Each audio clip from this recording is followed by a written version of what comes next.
Creating a sacred space.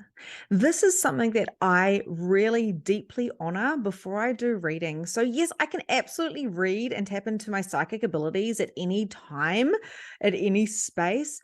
But when I'm actually intentionally tapping into my spirit mode, this is what I call it in my programs, my spirit mode.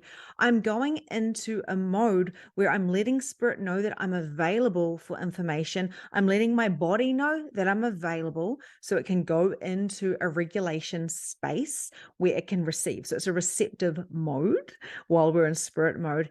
And I like to give myself little anchors that tells my body and tells spirit, tells my higher self to drop on in and to expand. And the way I do this is by creating the ultimate space. So, a couple of ways that I do this is I have created the most divine altar with all my favorite things. I like to use the different elements. I like to use fire, water, earth, and air. So, I like to use everything that represents those things. I like to have my most favorite pictures, archetypes, archangels. I like to have Mother Mary, and I love to have statues and all sorts of things that I have in my special altar, like crystals and incense and flowers.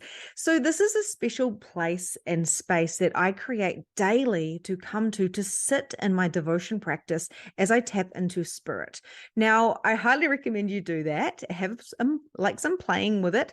But the other thing that I do is I love to have my deck of cards and my pendulum, and I can be at any space, at any place, and spirit knows when I'm available because as soon as I open that deck of cards, as soon as I start shuffling, I go into an automatic spirit mode. My body just drops down a couple of notches. My heart expands. I feel my feet on the ground. I feel my crown open. I feel a white light come in. I like expand my aura with white light and I say, I am ready to receive. Now, this is the space that I create. So, whether I'm like out and about with my deck of cards or a handful of crystals and I'm going to the beach, I can connect at any time from any space by deliberately making that intention. Okay, so creating your space is super important so you can be in a mode of receiving. So when I teach my magnificent mediums, we spend a whole hour and a half, a whole module going into creating space.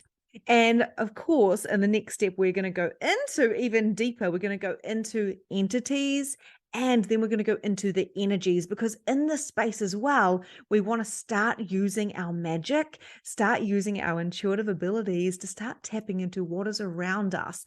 And it always starts with creating the space. So then we have the most beautiful space to begin with. So whether you're at the beach, whether you're in the forest, whether you're using crystals or cards, a pendulum, or sitting in front of your altar with your diary, it's creating that space where your body can start receiving and spirit knows that it's go time. I hope this has helped and start writing down what could you do to create your space, whether you are at home or if you're away.